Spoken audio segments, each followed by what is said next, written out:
A nossa próxima convidada é a Major Aviadora Carla Borges. A Major, ela ingressou na Academia da Força Aérea em 2003, na turma de mulheres pilotos da FAB. Em seu currículo tem o curso de formação de piloto de caça na aeronave A-29, o Super Tucano, e também curso de líder de esquadrilha de caça.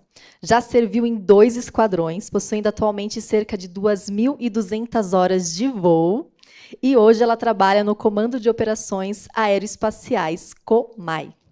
A Carla já voa as aeronaves T-25, T-27, TZ-13, TZ-23, A-29, A-1, C-98, 99, Alfa, Bravo e Charlie.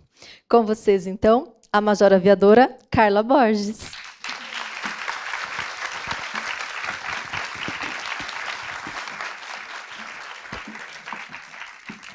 Bom, boa tarde a todos.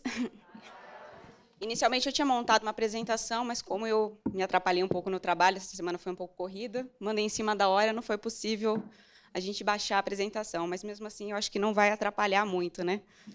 Inicialmente, então, eu queria agradecer a Azul pelo convite de estar participando aqui hoje nesse evento singular, encantador, enriquecedor, com tantas pessoas inspiradoras, né? A gente está escutando as apresentações desde cedo, né?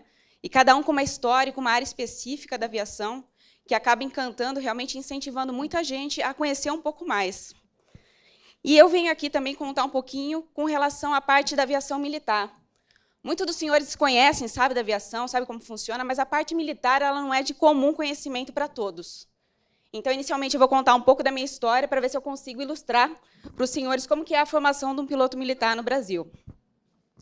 Então, acho que, como todos aqui, e a gente tem aquele amor especial pela aeronáutica, pela aviação, só que eu sempre tive uma paixão um pouco mais específica, que era aeronaves de caça. Então, desde muito pequena, minha família não sabe nem dizer quando, que eu acho que quando eu comecei a falar, acho que a primeira palavra deve ter sido avião. E óbvio que depois do filme Top Gun, veio a paixão pela aeronave de caça. Então, foi a primeira vez que eu tive contato, vi realmente o que significa a aviação de caça, a capacidade que um avião de caça tem, uma manobrabilidade, a capacidade de emprego e o poderio aéreo que ele possui. Então, a partir daí, eu tive certeza que eu queria ser piloto de caça. Mas, durante toda a minha formação no ensino médio, não existia a possibilidade. A única forma de se tornar piloto militar, piloto de caça, seria ingressando na Academia da Força Aérea Brasileira. Por sorte ou por destino, depende do que os senhores acreditem, quando eu estava cursando para fazer engenharia aeronáutica, que não podia sair muito da área, a Academia da Força Aérea publicou o primeiro edital para a entrada das primeiras aviadoras no curso de formação na Academia da Força Aérea. Então, em 2003, eu cruzei os portões da AFA, pertencendo à primeira turma de formação de pilotos e aviadoras. A minha turma era composta inicialmente por 180 cadetes, que é como a gente chama os alunos na Academia da Força Aérea, sendo que desses 180, 20 eram mulheres. E, no primeiro momento, a gente fica num período de adaptação na Academia da Força Aérea, no qual a gente passa em torno de 40, 60 dias sem voltar para casa.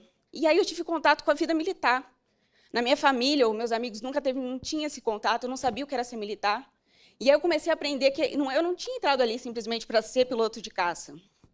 A destinação constitucional... eu tenho advogadas aqui, estou até com medo de falar assim. Mas a destinação constitucional das Forças Armadas é a defesa da pátria e a garantia dos poderes constitucionais. E, dentro desse foco, eu descobri que a missão síntese da Força Aérea era a manutenção da soberania do espaço aéreo, integração do território nacional, visando a defesa da pátria. Então, eu descobri que não era simplesmente piloto de caça, eu estava realizando um sonho meu com um propósito muito maior. As missões que a Força Aérea cumpre, poucos de vocês sabem exatamente tudo o que acontece. Sabemos algumas coisas pontuais, por exemplo, quando a FAB foi buscar os brasileiros na China, quando estava no meio daquela crise do Covid, na cidade onde tinha realmente se iniciado o foco, ou agora, recentemente, que na quinta-feira, pousou o KC-390 trazendo os refugiados. Então, nós sabemos, assim, pontualmente a missão da Força Aérea, mas aí vai muito além disso. E aí, então, na Academia da Força Aérea, são 4 anos de formação. Durante todos os anos tem a parte de ensinamento militar, mas, para a aviação, o foco é tanto no 2º ano quanto no 4º. A gente inicia, então, a formação no segundo ano, voando a aeronave T-25 Universal.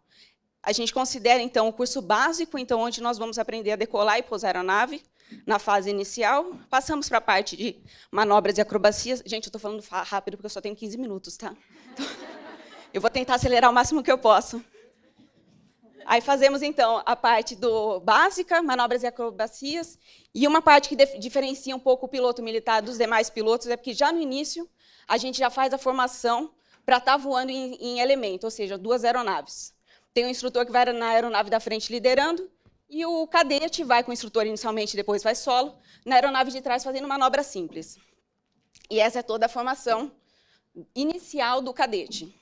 Já no 4º ano, a gente faz a formação avançada de voo, que é realizada no T-27, e aí fazemos as mesmas fases básicas, faz a parte de manobras e acrobacias, e aí o cadete tem o primeiro contato com o voo de instrumento, que é realmente para a gente poder acreditar realmente no que todos os equipamentos estão mostrando, no caso de um voo com pouca visibilidade ou dificuldade devido à meteorologia. E a parte de formatura, diferente do que acontece no 2º ano, no 4º ano ela é feita com 4 aeronaves. A atividade aérea na AFA, a formação, ela é um pouco intensa, então vai depender muito da adaptação de cada pessoa, e realmente vão se adaptar ou vão querer. Às vezes, tinha meninas na minha turma que sonhavam em ser aviadoras, iniciaram o curso e viram que não gostavam, não se adaptavam. A parte de fisiologia acaba pesando muito para a formação. Então, a minha turma, que começou com 180, se formaram 100 no 4º ano, e desses 100, das 20, apenas 11 aviadoras. Então, como os senhores podem notar, é mais ou menos a mesma porcentagem que teve de desligamento dos homens, foi mais ou menos o que aconteceu também no corpo feminino. Na conclusão, então, do curso, os aviadores eles têm que escolher entre 3 aviações. Então, nós temos a possibilidade de estar escolhendo na aviação de transporte, a aviação de asas rotativas, que seriam os helicópteros, e a aviação de caça, que é claro que foi a que eu escolhi. Os 3 cursos eles são realizados na cidade de Natal, no Rio Grande do Norte. O curso de transporte é feito na aeronave Bandeirantes, o curso de asas rotativas é feito no Esquilo, e o curso de caça é feito no Super Tucano. Então, nós passamos 1 ano em formação, além de fazer adaptação ao novo projeto que a gente está voando. A partir daí, como a gente definiu a nossa aviação, a gente vai estar aprendendo coisas específicas. Então, foi em 2007, quando eu comecei o curso de caça, que eu lancei a minha primeira bomba, que eu dei meu primeiro tiro.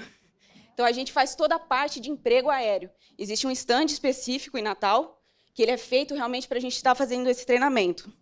E por que isso é preciso? Porque assim que a gente termina o curso, todos os oficiais eles são transferidos para um dos esquadrões que ficam na fronteira do Brasil. Então, a gente tem esquadrão em Boa Vista, esquadrão em Porto Velho e esquadrão em Campo Grande. Esses 3 esquadrões são responsáveis pelo policiamento da fronteira. Então, nós temos um trabalho direto, tanto com a parte do comando da inteligência da FAB, mas também com a Polícia Federal, para evitar que tenha qualquer tipo de aeronave entrando ilegalmente no país. Então, essa aeronave ela vai fazer a interceptação de um alvo que ela desconheça, vai estar fazendo interrogação e solicitando, caso necessário, que seja pousando em outro aeródromo, onde a Polícia Federal vai estar lá aguardando. Então, todo esse treinamento inicial é feito. Se a aeronave realmente não obedecer, aí existem medidas que são tomadas para convencer a outra aeronave a estar seguindo. Existe, então, legalmente, já isso é autorizado, tem passo a passo que é seguido, tudo isso é legalmente feito, com muito cuidado, realmente, para a gente não estar usando a força desnecessária na situação. Bom, fiquei, então, em Boa Vista aproximadamente 3 anos. Depois disso, fui transferida para o Rio de Janeiro, onde eu iniciei o meu curso na aeronave MX. A MX é uma das aeronaves que a gente considera de primeira linha da Força Aérea, porque é uma aeronave mais rápida, com maior poderio, e ela é mais voltada para emprego a solo. Então, a parte de defesa aérea, aquilo que a gente vê nos filmes, de um avião combatendo com o outro, não é a missão foco do OMX. A missão foco do MX realmente é o emprego a solo, que seria, a gente tem um objetivo para ser interditado, ou uma indústria, ou equipamento que seja... Então, a aeronave decola com o armamento para estar lançando ali conforme seja o objetivo. E foi na MX que eu tive a primeira oportunidade de fazer um reabastecimento em voo. Então, as aeronaves de caça, agora o helicóptero da FAB também já está fazendo, e o KC também 390 tem essa possibilidade. da gente estar fazendo o reabastecimento em voo, que ele permite que a gente mantenha-se durante o voo sem ter que parar para abastecer. Então, a gente faz um abastecimento rápido em voo com uma outra aeronave e aí continua na missão conforme seja necessário. Então, é uma missão assim bem específica, né? E bem tensa, porque, na verdade, para a gente conectar e abastecer, a gente vai ter que estar colidindo com a aeronave da frente. Então, é o probe da nossa aeronave que vai colidir com a cesta do abastecedor para estar fazendo a transferência. O noturno, eu não vou nem comentar para os senhores, que é bem desagradável. Mas o diurno ele é bem interessante, era bom de se fazer. Depois disso, então, fui transferida para Brasília. Em Brasília, eu fiz parte do curso, fiz parte dos tripulantes do Grupo de Transporte Especial, que era o esquadrão que apoia o transporte das autoridades, tanto nacionais quanto internacionais. Então, inicialmente, eu fiz o curso do C99, que é o Embraer 135, 145, que nós temos no GTE, que apoiam as autoridades, os ministros, o presidente da Câmara e do Senado, e também faz as evacuações aeromédicas quando necessário. Passei aproximadamente 1 ano nesse quadro de tripulantes, e depois eu fiz o curso, então, para a aeronave Airbus que nós temos, é o VC1, o Embraer 319. Fiquei 6 anos voando. O Airbus 319 ele é voltado apenas para o atendimento presidencial. Então, todas as necessidades do presidente de estar realizando qualquer viagem, ele é feito nesse avião. Eu tive a oportunidade de conhecer alguns presidentes, de estar apoiando e estar voando com alguns. E o contato sempre foi muito educado por parte de todos que eu conheci e muito respeitoso. Hoje, na Força Aérea Brasileira, nós temos mulheres em todas as áreas. Comissárias, mecânicas, controladoras, aviadoras também. A minha turma, assim, não são muitas ainda que tem, mas a procura também é baixa. Não sei se é por falta de conhecimento ou realmente falta de interesse. Então, a maioria continua sendo os homens. Mas o importante é, independente de qual seja o sonho que os senhores tenham, realmente continuem focando, independente de quão difícil seja. Como eu comentei, quando eu sonhei desde o início, não tinha essa possibilidade, e, de repente, as portas começam a se abrir. Então, o universo conspira a favor, e a gente acaba conseguindo e tendo oportunidades, desde que com muita determinação, de estar realizando os nossos sonhos. Muito obrigada.